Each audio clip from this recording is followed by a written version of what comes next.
자, 이번 순서는요, 또 장현정 씨가 특별한 예술가 한 분 소개해 주시는 시간이죠. 어떤 분 소개해 주실 건가요? 네, 흔히들 이제 도예 작품이라고 하면 청자나 백자 같은 도자기들을 이제 주로 떠올리시는데요. 네. 오늘 이 소개해드릴 도예가 이찬민 작가의 작품은 좀 많이 다릅니다. 기존 도자공예의 어떤 틀을 깨고 흙의 어떤 새로운 모습을 탐구해 나가는 도예가 이찬민 작가의 작업실을 한번 들여다보시죠. 흙을 빚는 도예가, 또 흙을 다듬는 조각가, 이찬민 작가의 작업은 도예와 조각의 사이 그 즈음에 있습니다. 흙이 가진 무한한 가능성을 어떻게 표현할지 고민하는 도예가 이찬민 작가를 만나보시죠.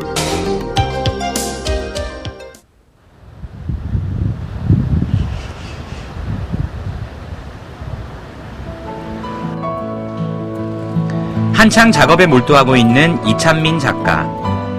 흙을 쌓아 올리고 다듬는 모습이 여느 도예가의 작업 모습과 다르지 않는데요.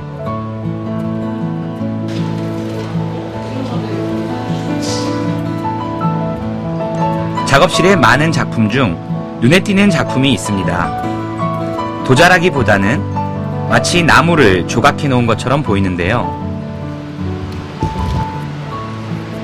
이 작품 같은 경우는 처음부터 어떤 나무의 질감을 의도한 것이 아니라 제가 어릴 때부터 해오던 그 드로잉을 캔버스 삼아서 흙에 드로잉 작업을 한 거예요. 그러니까 그 복잡한 선은 제 내면을 그대로 반영하고, 그리고 이 질감 같은 경우는 유약을 최대한 배제하고 흙의 그 본래의 느낌과 그 선의 그 본래의 느낌을 그대로 나올 수 있게 그렇게 제작한 작품입니다. 이찬민 작가는 오랫동안 드로잉과 도예 작업을 따로 해왔습니다. 흙의 다양한 표현 방법을 탐구하던 중에 지난해 우연히 흙 위에 드로잉을 하게 되었죠. 드로잉과 도예가 합쳐진 작품 도깨비는 이찬민 작가의 전환점이 됩니다. 흙을 향한 다양한 시도는 지금도 계속되고 있는데요. 숟가락으로 표면을 깎기도 하고요. 구두솔로 문질러 독특한 질감을 만들어내기도 합니다.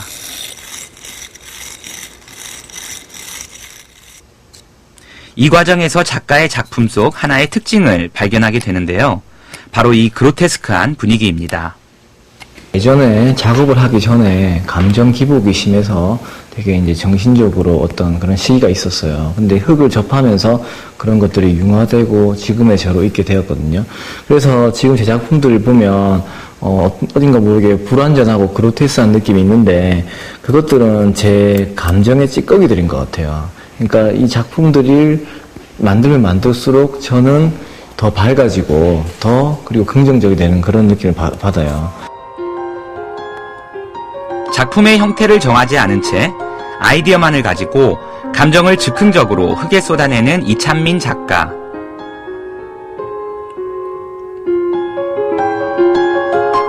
그 즉흥성이 만들어낸 작품은 작가의 우울했던 삶의 여정을 보여주는데요. 동시에 그에게는 이 과정이 곧 치유라고 하네요.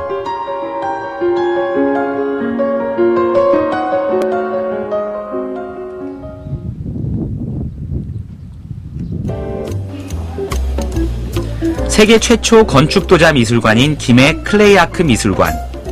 국내외 유수의 도예 예술가들의 작품을 만날 수 있는 도자 전문 미술관입니다. 이찬민 작가도 오는 9월에 있을 전시를 앞두고 이곳을 찾았습니다. 9월에 저희 아시아 현대 도예전이라고 한국, 일본, 중국, 대만 각 작가들이 모여서 하는 전시가 있습니다. 그래서 거기에 대한 공간이라든가 그런 거 상의하려고 그렇게 오게 됐습니다. 흙으로 비슷한 고민을 하는 작가들의 작품을 만날 수 있는 이곳은 이찬민 작가에게 많은 영감을 안겨줬는데요. 그에게 있어서 클레이아크는 흙의 무한한 가능성을 발견할 수 있는 소중한 공간입니다.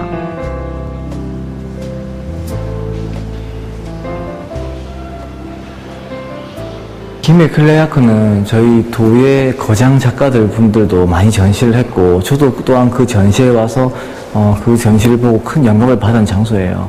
그래서 이런 공간에서 전시할 수 있다는 것 자체에 정말 기쁘게 생각하고 있습니다. 도자 작품은 크기에 따라 2달에서 3달 정도 말린 뒤 가마로 향하는데요. 특이하게도 이찬민 작가는 유약을 거의 사용하지 않습니다.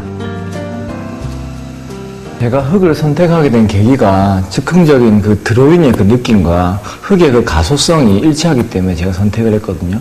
그래서 이 흙 그 자체의 이 본질의 느낌을 되게 좋아해요. 제가 유약을 좀 덜 쓰고 덜 바른 이유도 아마 거기에 있는 것 같습니다.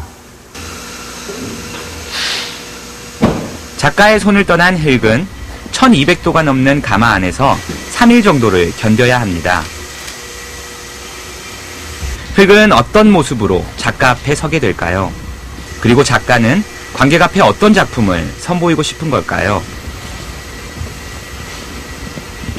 저 스스로를 표현하는 작업을 계속 해왔어요. 근데 제가 이제 불완전한 존재다 보니 어떤 존재로의 갈망에 대한 그런 작업을 해왔는데, 앞으로도 계속 그 작업은 이어나갈 것 같아요. 그런데 너무 제 스스로에 갇혀서 그런 작품만이 아니, 이제는 타인들에게도 감동과 그런 어떤 생각을 할 수 있는 그런 작업을 계속 이어나가고 싶습니다. 도예와 조각 사이, 경계를 허물고 흙의 새로운 모습을 만들어가는 이찬민 작가. 그는 오늘도 묵묵히 길을 모색하는 중입니다.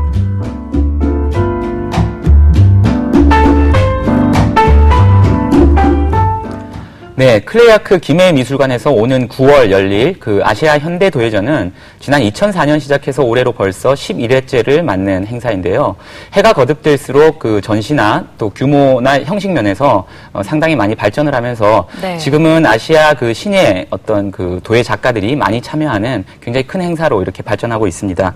주로 젊은 작가들을 중심으로 한 그 작품들이 많이 전시되는데요. 그런 만큼 이찬민 작가의 작품뿐만 아니라 다양한 어떤 실험적이고 좀 도전적인 작품들을 만나보실 수 있다고 하니까요. 여러분들 한번 시간 내서 둘러보시면 어떨까 합니다. 네, 그렇습니다. 저는 아까 이찬민 작가의 작품을 보면서 이 가마 안에서 또 구워지고 또 몇 개월의 숙성 과정을 거치잖아요. 그 정성이 참 대단하다라는 생각이 들었습니다. 그리고 그 특유의 그 섬세하면서도 거친 느낌이 굉장히 인상적이었거든요. 나경 씨는 어떻게 보셨나요? 네, 저도 이게 다 도자기가 맞나 하는 생각으로 넋을 잃고 보고 있었는데요. 네. 특히 작품 도깨비 같은 경우는 나무를 조각한 조각 작품인지 알았습니다. 그런데 자세히 들여다보니 자세한 스케치 없이 즉흥적으로 작품을 만들어냈다고 하니까 정말 놀랍더라고요. 맞아요. 네, 놀랍죠. 사실 그 현대 도예는 다른 장르도 물론이겠지만 굉장히 많은 변화를 거쳐왔고 또 앞으로도 계속해서 지금 다양한 변화를 모색하고 있는데요.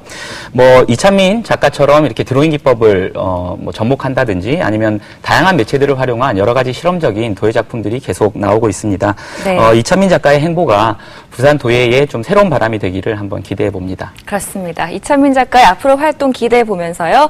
아쉽지만 두 분과는 오늘 여기서 인사 나눠보도록 하겠습니다. 오늘 정말 감사합니다. 네, 그럼 이어서 전시 공연 소식 전해드리는 문화지도입니다.